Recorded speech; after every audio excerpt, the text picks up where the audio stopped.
Hello student, biology की class में आप सभी का स्वागत है। बायोलॉजी में मैं आपको सेल पढ़ा रही थी, उसी में आगे बढ़ती हुई आज मैं आपको न्यूक्लियस, न्यूक्लियोलस एवं न्यूक्लिक एसिड ये सारी चीज़ें क्या होती हैं इसके बारे में बताने जा रही हूँ। देखिए, सबसे पहले न्यूक्लियस यानी केंद्रक के बारे में पढ़ते हैं। केंद्रक क्या होता है, केंद्रक का फंक्शन क्या है कोशिका के अंदर, ये सारी चीज़ें मैं आपको आज बताने जा रहा हूँ। पहले मैं आपको केंद्रक की संरचना बताती हूँ, थोड़ा सा देखें। मैं आपको यहाँ पे एक न्यूक्लियस बना के ही बता देती हूँ कि न्यूक्लियस सेल के अंदर कैसा होता है। न्यूक्लियस की अगर मैं आपको संरचना बताऊँ, बहुत अच्छा तो बनेगा नहीं इससे, लेकिन फिर भी कोशिश करती हूँ लगभग बन जाए और लगभग मैं आपको बता दूँ। न्यूक्लियस को कोशिका का दिमाग बोलते हैं।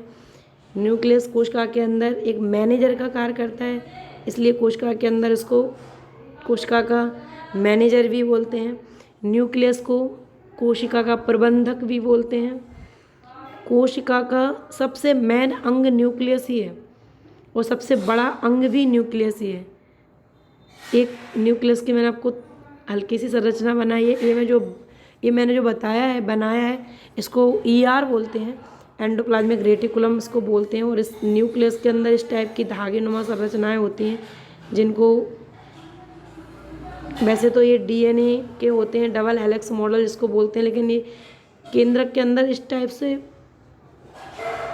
इतने जाल के रूप में पाए जाते हैं कि केंद्रक के अंदर इस जाल को क्रोमेटिन कहते हैं, इस जाल को। और इसके अंदर न्यूक्लियोलस होता है और इसमें एक द्रव भरा हुआ होता है। इस केंद्रक के अंदर एक द्रव रहता है जिसको न्यूक्लियोप्लाज्म या केंद्रक द्रव कहते हैं। ठीक ठाक सा बन गया है।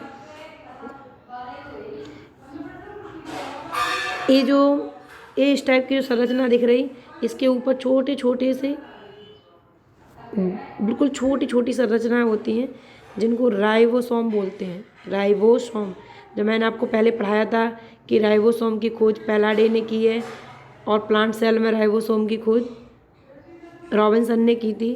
और राइबोसोम का काम क्या होता है, तो राइबोसोम में प्रोटीन का संश्लेषण होता है, इसलिए राइबोसोम को प्रोटीन की फैक्ट्री भी बोलते हैं। ये कोशिका का सबसे छोटा कोशिकांग होता है। ये सारी चीज़ें मैंने आपको पहले बताई थी।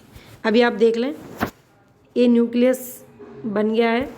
इसको क्या बोलेंगे हम, इस संरचना को, तो इस संरचना को न्यूक्लियस बोलेंगे।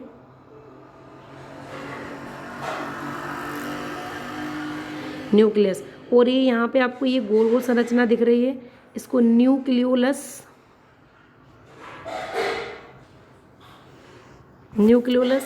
और ये आपको ये धागे के समान जो संरचनाएं दिख रही हैं, इसको क्रोमेटिन और इसके अंदर जो द्रव भरा हुआ है, इस द्रव को बोलेंगे न्यूक्लियोप्लाज्म।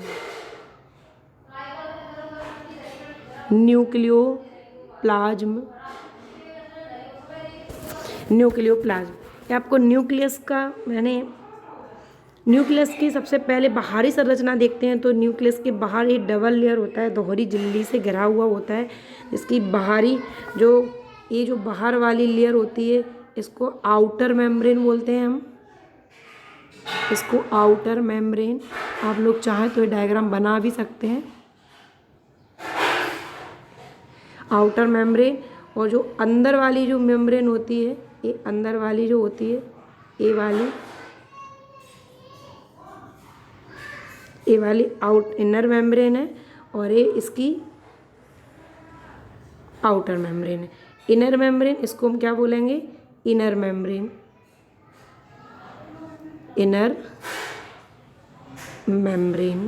मैं शॉर्ट में लिखे देती हूँ, इनर मेम्ब्रेन। आउटर मेम्ब्रेन, ये बाहर की आउटर मेम्ब्रेन है और अंदर वाली इनर मेम्ब्रेन है। और इसके ऊपर जो मैंने ये छोटे छोटे से ये जो बिंदु बिंदु से बनाए हैं इनको क्या बोलते हैं, तो मैंने पहले ही बताया था कि इस संरचना को राइबोसोम बोलते हैं। इस संरचना को राइबोसोम कहते हैं। और ये आपको जो बाहर एक फोल्डेड संरचना, एक जाल जैसा बना हुआ है, इसको क्या बोलते हैं, तो इसको शॉर्ट में ER बोलते हैं। ER endoplasmic reticulum, endoplasmic reticulum इसको कहते हैं। इस केंद्रक में अगर मैं बात करूं, ये मैंने आपको पूरी सारी संरचना केंद्रक की बता दी है। तो अगर मैं इसके बारे में आपको बताऊं कि ये क्या है, तो ये न्यूक्लियस में होता क्या है, तो न्यूक्लियस के अंदर एक जाल बना हुआ है जिसको मैंने क्रोमेटिन नाम दिया है। ये होता क्या है, तो ये DNA या RNA होता है। ये प्रत्येक कोशिका के केंद्रक में पाया जाता है। और केंद्रक के अलावा मैंने आपको बताया था ये माइटोकॉन्ड्रिया में भी पाया जाता है। अगर मैं RNA की बात करूँ तो RNA केंद्रक में भी होता है, केंद्रक के साथ साथ वो साइटोप्लाज्म में भी मिल जाता है। इसके अंदर के द्रव को मैंने बोल दिया कि आपको इसके अंदर को द्रव को क्या बोलेंगे, न्यूक्लियोप्लाज्म बोलेंगे, केंद्रक द्रव बोलेंगे। इस न्यूक्लियोप्लाज्म के अंदर बहुत सारी जैविक क्रियाएं होती हैं। ये जो न्यूक्लियस होता है डबल मेम्ब्रेन रहता है और फोल्डेड संरचना है ER एंडोप्लाज्मिक रेटिकुलम या अंतःप्रादप्य जालिका बोलते हैं। ये आपको जो न्यूक्लियोलस दिखाई दे रहा है, ये न्यूक्लियोलस में होता क्या है, तो ये न्यूक्लियोलस से ही राइबोसोम का निर्माण होता है।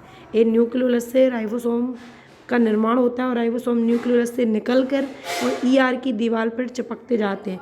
ये ER भी दो प्रकार का होता है, एक होता है स्मूथ ER और एक होता है रफ ER। जो आपको बाहर दिख रहा है इसको स्मूथ ER कहेंगे, जिसके ऊपर राइबोसोम नहीं लगा हुआ है, और जिनके ऊपर राइबोसोम लगा हुआ है उसको हम रफ ER बोलेंगे। स्मूथ ER से लिपिड का संश्लेषण होता है और रफ ER से प्रोटीन का संश्लेषण होता है। ये आपको जो क्रोमेटिन दिख रहा है ये DNA या RNA के ही अणु होते हैं। DNA RNA एक न्यूक्लिक अम्ल की तरह ही होता है ये। और ये क्या करता है, जब कोशिका का विभाजन होता है, सेल डिवीजन होता है, तब यही संगठित होकर और मोटे मोटे क्रोमोसोम का निर्माण कर लेता है। ये इस टाइप से फोल्ड हो जाता है, इस टाइप से फोल्ड होता जाता है। और अगर बाहर से देखें तो बाहर से इसकी संरचना इस टाइप से क्रोमोसोम की तरह बन जाती है, क्रोमोसोम बना लेता है कोशिका विभाजन के समय। ये जो न्यूक्लियोलस होता है, ये क्रोमेटिन जो होता है, ये क्रोमेटिन DNA के ही अणु होते हैं और ये कोशिका विभाजन के समय क्रोमोसोम का निर्माण करते हैं। तो ये मैंने आपको पूरी न्यूक्लियस की डायग्राम बना के बता दिया है। तो याद रखना न्यूक्लियस कोशिका के अंदर क्या होता है, तो न्यूक्लियस सबसे बड़ा कोशिकांग है और ये कोशिका का मेन अंग है। अगर बात करें तो मुख्य अंग है कोशिका के अंदर। ये इसको डायरेक्टर ऑफ सेल बोलते हैं। पूरी कोशिका को डायरेक्ट करने का, मैनेज करने का, इसको ब्रेन ऑफ सेल भी बोलते हैं। कोशिका का दिमाग है। सारे कोशिका अंग को ऑपरेट करने का काम केंद्रक ही करता है। ये कोशिका का एक मुख्य पार्ट है केंद्रक। और इस केंद्रक के अंदर ये जो मैंने बोला कि क्रोमेटिन का जो जाल है, ये DNA RNA होता है। जो हिस्टोन प्रोटीन, इसके अंदर हिस्टोन प्रोटीन और DNA RNA रहता है। DNA RNA में आपको पूरा अच्छे से बताऊंगी। ये न्यूक्लियोलस है, ये जो मैंने यहाँ पे संरचना बनाई हुई है, ये वाली जो न्यूक्लियोलस है, इसकी खोज फोंटाना ने की थी और इस न्यूक्लियोलस से राइबोसोम का निर्माण होता है। आगे चलते हैं, अब मैं इसकी आपको थ्योरी पढ़ा देती हूँ। इसके बाहर ये संरचना, ये वाली जो संरचना दिख रही, इसको बोलते हैं एंडोप्लाज्मिक रेटिकुलम। ये दो प्रकार का होता है, रफ और स्मूथ ER। ठीक है, आगे बढ़ते हैं, शुरू से देखते हैं। अब इसकी थ्योरी पढ़ना है तो थ्योरी थोड़ा सा आप पढ़ लो।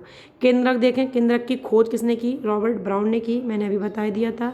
कौन से सन में की, 1831 में की। यह कोशिका का महत्वपूर्ण अंग है, वही सारी चीज़ें लिखी हुई हैं, देख लें।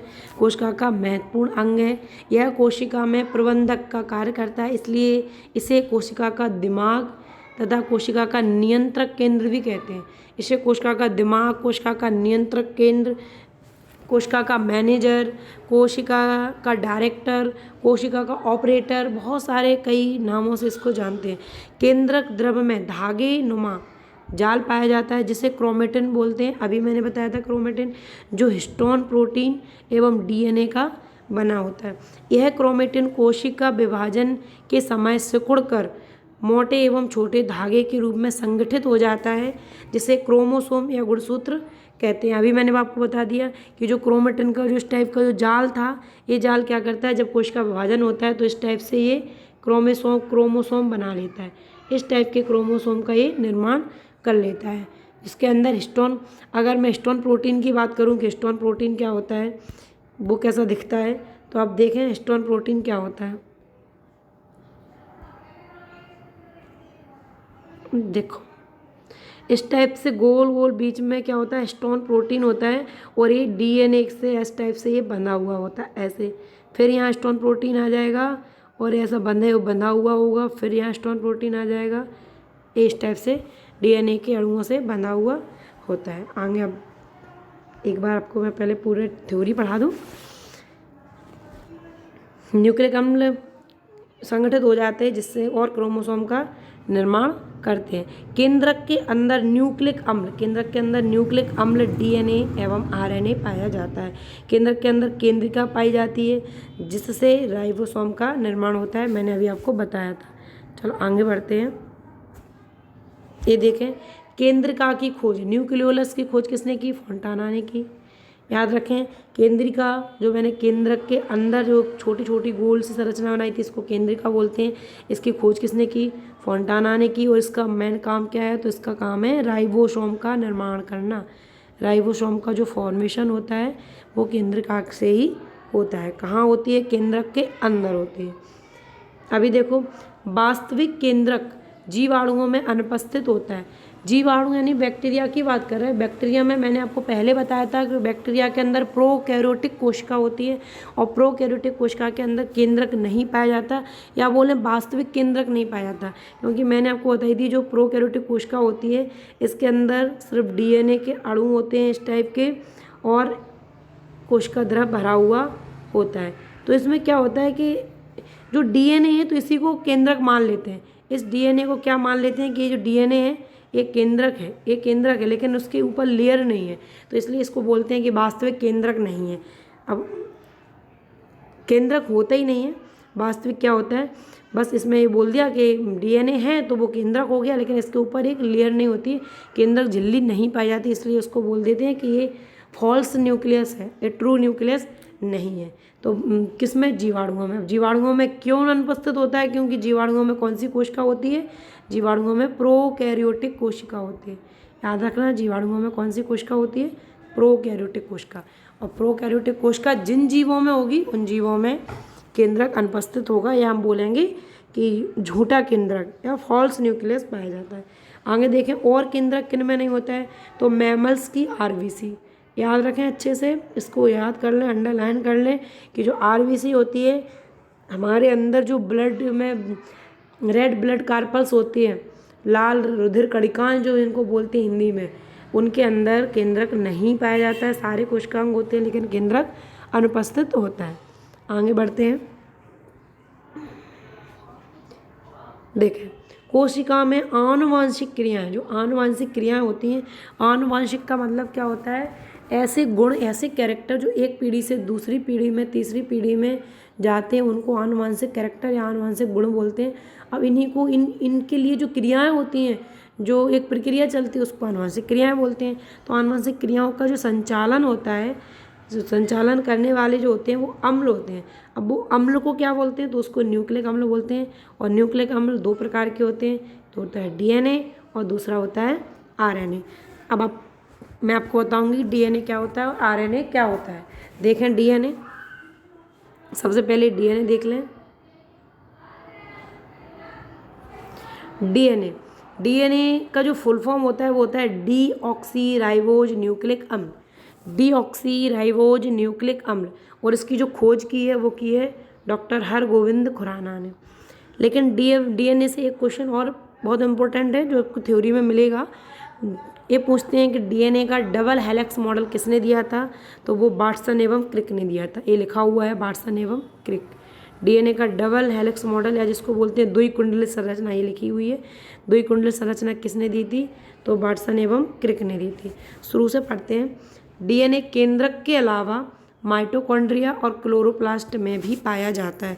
डीएनए केंद्रक में तो होता ही है, अभी जैसे मैंने आपको बताया था, जो केंद्रक में डीएनए का जो जाल होता है पूरा बिखरा हुआ होता है, एक धागे के समान संरचना होती है, उसको हम क्रोमेटिन बोलते हैं, वो डीएनए ही होता है। पाया जाता है। गुणसूत्रों में उपस्थित जीन डीएनए के ही खंड हैं। वो क्रोमोसोम में जो जीन पाए जाते हैं वो हैं किसके खंड, तो वो डीएनए के ही खंड हैं। डीएनए एक आनुवंशिक पदार्थ है जो आनुवंशिक सूचनाओं को, डीएनए क्या होता है, जेनेटिक मटेरियल है, डीएनए को हम जेनेटिक मटेरियल बोल सकते हैं, जो क्या करता है, तो जो जेनेटिक इन्फॉर्मेशन है, जो आनुवंशिक सूचनाएं हैं, इन आनुवंशिक सूचनाओं को एक पीढ़ी से दूसरी पीढ़ी में ले जाने का काम करता है। डीएनए केंद्रक के अंदर एक धागे के समान एक संरचना बिखरी हुई होती है। उस पूरे जाल को हम क्रोमेटिन बोलते हैं, लेकिन वो जो संरचना है उसको डीएनए बोलते हैं। उस डीएनए जो जीन होते हैं, डीएनए से ही गुणसूत्रों का निर्माण होता है। गुणसूत्रों में जो जीन पाए जाते हैं वो डीएनए के ही खंड होते हैं, जिसके अंदर आनुवंशिक सूचनाएं भरी हुई होती हैं जो एक पीढ़ी से दूसरी पीढ़ी तक ले जाने का कार्य करते हैं। इसीलिए डीएनए को जेनेटिक मटेरियल या आनुवंशिक पदार्थ बोलते हैं। अब देखें आगे, डीएनए की संरचना को सबसे पहले बार्टसन एवं क्रिक ने रेखांकित किया था, जिसको हम द्विकुंडलीय संरचना या डबल हेलिक्स मॉडल बोलते हैं, जो किसने दिया था, बार्टसन एवं क्रिक ने दिया था। आगे देखें, डीएनए में 4 प्रकार के क्षार बेस पाए जाते हैं। कौन कौन से 4 प्रकार के, तो एडेनिन, गुआनिन, थाइमिन, साइटोसिन, ये 4 प्रकार के बेस पाए जाते हैं, जो किसके द्वारा जुड़े होते हैं, तो हाइड्रोजन बॉन्ड के द्वारा जुड़े होते हैं एक दूसरे से। एडेनिन जुड़ा हुआ होता है थाइमिन से डबल हाइड्रोजन बॉन्ड के द्वारा, और गुआनिन जुड़ा हुआ होता है साइटोसिन से ट्रिपल हाइड्रोजन बॉन्ड के द्वारा। तो एक क्वेश्चन से यहीं से आता है कि डीएनए के जो बेस होते हैं वो किस बॉन्ड के द्वारा जुड़े होते हैं, तो हाइड्रोजन बॉन्ड के द्वारा जुड़े होते हैं। डीएनए एडेनिन थाइमिन से double helix bond, double hydrogen bond के द्वारा, और गुआनिन साइटोसिन से ट्रिपल हाइड्रोजन बॉन्ड के द्वारा जुड़ा हुआ होता है। आगे देखें, एडेनिन सदैव किससे जुड़ा होगा, थाइमिन से 2 हाइड्रोजन बॉन्ड द्वारा, तथा गुआनिन सदैव साइटोसिन से 3 हाइड्रोजन बॉन्ड द्वारा जुड़ा हुआ होता है। डीएनए का डबल हेलिक्स मॉडल, जिसको हम द्विकुंडलीय संरचना कहते हैं, बार्टसन एवं क्रिक ने 1953 में दिया था, जिसके लिए इन्होंने 53 में ये मॉडल दिया था, जिसके लिए इनको 1962 में नोबेल पुरस्कार दिया गया। अब मैं आपको थोड़ी सी इसकी संरचना बना के बता देती हूँ कि जो डबल हेलिक्स संरचना है वो क्या है। यहाँ पे मैं आपको बताती हूँ। इस टाइप की डबल हेलिक्स संरचना, इस टाइप की संरचना है, इस टाइप की। यहाँ पे क्या है कि जो डीएनए एडेनिन जो है एक डबल बॉन्ड से थाइमिन से जुड़ा हुआ है, और गुआनिन ट्रिपल बॉन्ड के द्वारा साइटोसिन से जुड़ा हुआ है।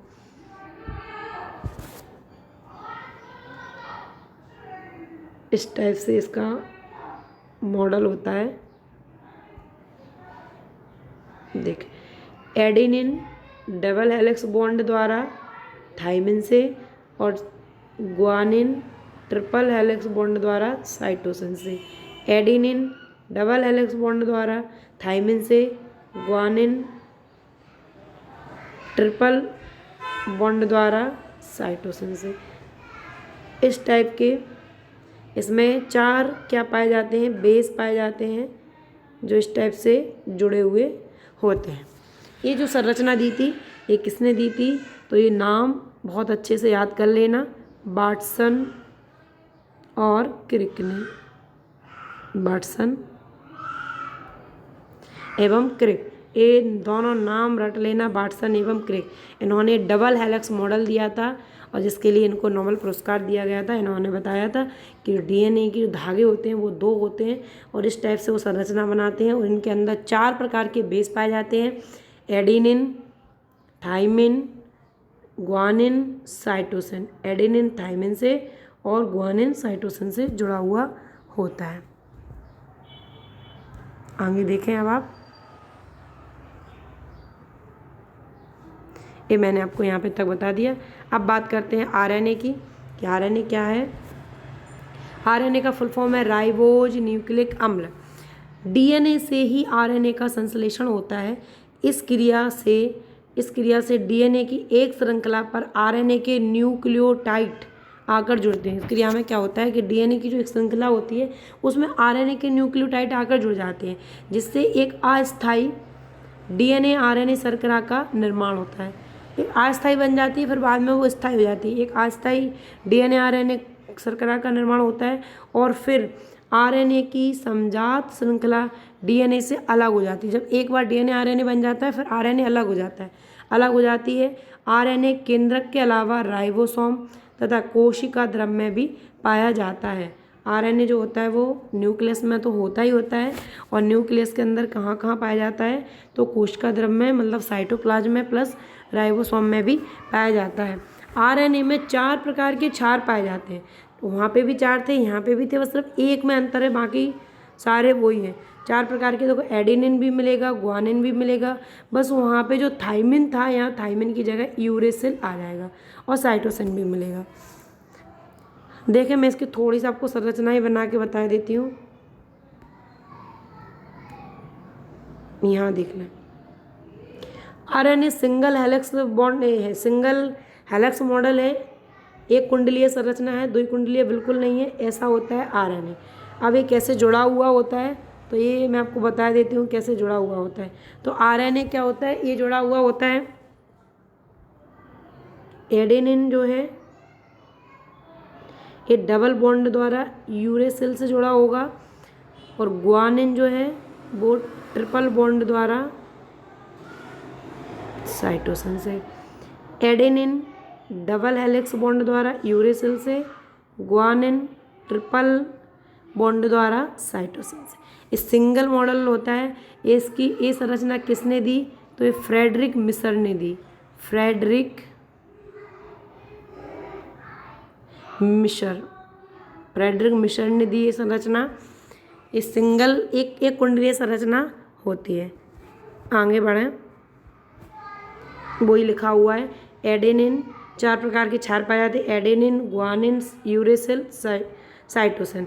देखो तो ए यू से means adenine double hydrogen bond के द्वारा यूरेसिल से जुड़ा हुआ होता है, और ग्वानिन ट्रिपल हाइड्रोजन बॉन्ड द्वारा साइटोसिन से जुड़ा हुआ होता है। ये पेपर में आता है कि आरएनए में कौन सा थाइमिन की जगह कौन सा एक बेस आ जाता है, तो यूरेसिल आ जाता है। या पूछ लेते हैं कि एडेनिन जो बेस है वो किससे जुड़ा हुआ होता है, तो यूरेसिल से जुड़ा हुआ होता है। बाकी सब सेम है, बस ये याद रखना आपके थाइमिन की जगह यहाँ पे यूरेसिल आ जाता है। आगे बढ़ते हैं, आरएनए में राइबो शर्करा पाई जाती है, आरएनए में राइबो शर्करा पाई जाती है। आरएनए 3 प्रकार के होते हैं, याद रखना, आरएनए 3 प्रकार के होते हैं, आरआरएनए, टीआरएनए, एमआरएनए। आरआरएनए का जो फुल फॉर्म है वो है राइबोज आरएनए, और ये सबसे मुख्य आरएनए होता है और सबसे छोटा आरएनए होता है, और राइबोज आरएनए इसको बोलते हैं। टीआरएनए का फुल फॉर्म होता है ट्रांसफर आरएनए, और एमआरएनए का फुल फॉर्म होता है मैसेंजर आरएनए। यहाँ पे लिखा है आरएनए मॉडल किसने दिया, तो फ्रेडरिक मिशर ने दिया। आगे बढ़ते हैं, ये तीनों के फुल फॉर्म दिए के रखे हैं। आरआरएनए इसका फुल फॉर्म है राइबोसोम आरएनए। ये आरएनए राइबोसोम पर लगे होते हैं तथा प्रोटीन निर्माण में सहायक होते हैं। ये सबसे छोटे एवं मुख्य आरएनए होते हैं। जो आरआरएनए होते हैं वो सबसे छोटे होते हैं और मुख्य आरएनए यही होते हैं, क्योंकि ये क्या करते हैं, तो प्रोटीन निर्माण में सहायता करते हैं, प्रोटीन का निर्माण करवाते हैं। टीआरएनए ट्रांसफर आरएनए बोलते हैं। यह टीआरएनए प्रोटीन संश्लेषण में विभिन्न प्रकार के अमीनो अम्ल को राइबोसोम पर पहुंचाते हैं, जिससे प्रोटीन का निर्माण होता है। प्रोटीन बनने की अंतिम क्रिया को ट्रांसलेशन कहते हैं। आगे देखते हैं मैसेंजर आरएनए। यह केंद्रक के बाहर आदेश और सूचनाओं को लेकर आता है। मैं आपको थोड़ा सा यहीं पे बता देती हूँ, ये तीनों आरएनए का काम क्या होता है। आरआरएनए क्या करता है, ये राइबोसोम पर लगे होते हैं, तो ये प्रोटीन का निर्माण करता है। ये किसका निर्माण करता है, प्रोटीन का निर्माण करता है या करवाता है आरएनए के साथ। ट्रांसफर आरएनए क्या करता है, ये जब आरआरएनए जो होते हैं, राइबोसोम जो आरएनए होते हैं, जब प्रोटीन का निर्माण होता है तो इसको जितनी चीज़ों की ज़रूरत होती है वो ट्रांसफर आरएनए इसको लेके देता है। और जब प्रोटीन बन जाती है तो ये यही ट्रांसफर आरएनए क्या करता है, इस प्रोटीन को दूसरी जगह जहाँ प्रोटीन की रिक्वायरमेंट होती है वहाँ पहुँचाने का काम करता है। मैसेंजर आरएनए का काम क्या होता है कि जो सेल होती है या अपनी जो बॉडी होती है, बॉडी के अंदर जो कोशिकाएं पाई जाती हैं, तो यहाँ ये क्या काम करता है कि कहाँ किस चीज़ की ज़रूरत है उस चीज़ का मैसेज लेके ये किसके पास आता है, ये आरआरएनए के पास आता है। ये भैया मैसेज लेके आया कि इस कोशिकांग को प्रोटीन की रिक्वायरमेंट है आरआरएनए के पास, कि भैया आरआरएनए आप प्रोटीन बनाओ। आरआरएनए ने क्या किया, प्रोटीन बना के इसको किसको दे दी, ये प्रोटीन बना के टीआरएनए को दे दी कि भैया तुम ट्रांसफ़र कर दो, कि यहाँ रिक्वायरमेंट थी तो ट्रांसफ़र आरएनए उस प्रोटीन को बनी हुई को उस जगह पहुँचाने का काम करेगा। तो ये आरआरएनए का काम होता है। और मैं आपको थोड़ा सा और बता देती हूँ, जहाँ भी राइबोसोम शब्द आ जाए या राइबो आ जाए, राइबो का मतलब प्रोटीन ही होता है। राइबोज आ जाए या राइबोसोम आ जाए या ओनली राइबो ही आ जाए, जहाँ भी आपको राइबोस वर्ड दिखे वहाँ समझ लो कि किसकी बात हो रही, तो यहाँ प्रोटीन की बात हो रही है।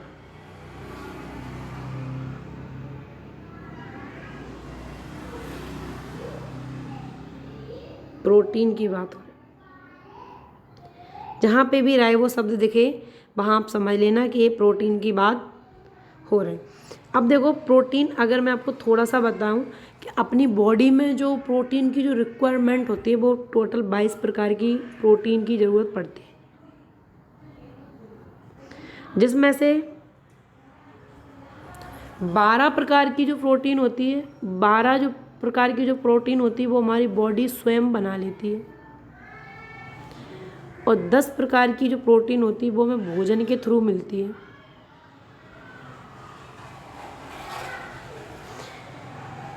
जो 12 प्रकार की जो प्रोटीन होती है, तो ये जो 12 प्रकार की जो प्रोटीन है ये बॉडी स्वयं बना रही, तो ये कौन बनाता है बॉडी के अंदर, तो ये जो 12 प्रकार की प्रोटीन है ये कौन बनाता है, राइबोसोम बनाता है।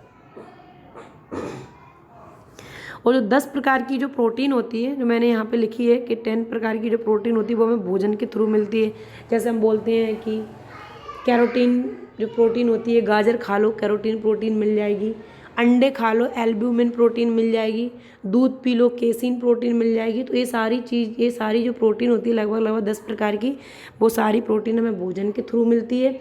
और 12 प्रकार की प्रोटीन हमारी बॉडी में स्वयं बनती है। कौन बनाता है, तो ये राइबोसोम, राइबोज, यार जहाँ भी राइबो वर्ड आ जाए तो प्रोटीन से रिलेटेड है। जैसे बोलते हैं ना क्या हीमोग्लोबिन, तो ग्लोबिन क्या होता है, जो आरबीसी होती है, आरबीसी के अंदर जो हीमोग्लोबिन होता है, तो ग्लोबिन बॉडी के अंदर की प्रोटीन है।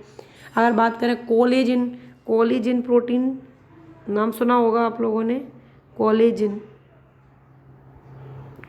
प्रोटीन, ये सबसे ज़्यादा मात्रा में पाई जाने वाली प्रोटीन, ये हमारी बॉडी में लिख लेना ये कुछ पॉइंट, ये बॉडी में सबसे ज़्यादा मात्रा में पाई जाती है, सबसे ज़्यादा। अब ये कोलेजिन जो प्रोटीन होती है ये बॉडी में कहाँ पाई जाती है, तो आप याद रखना ये कोलेजिन प्रोटीन बॉडी में स्किन में पाई जाती है, त्वचा में पाई जाती है। यहाँ मैं लिखे देती हूँ, जगह नहीं है,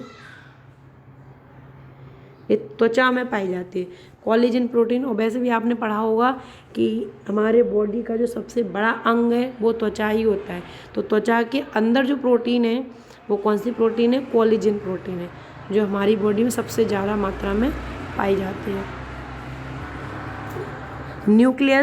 न्यूक्लियोलस, डीएनए, आरएनए, ये सारी चीज़ें मैंने आज आपको पढ़ा दी हैं। आपको कहीं पे भी कोई भी डाउट हो तो आप कमेंट सेक्शन में मुझसे पूछ सकते हैं। और आपको ये मेरी क्लास पसंद आई है तो लाइक करें, सब्सक्राइब करें, शेयर करें। Thank you.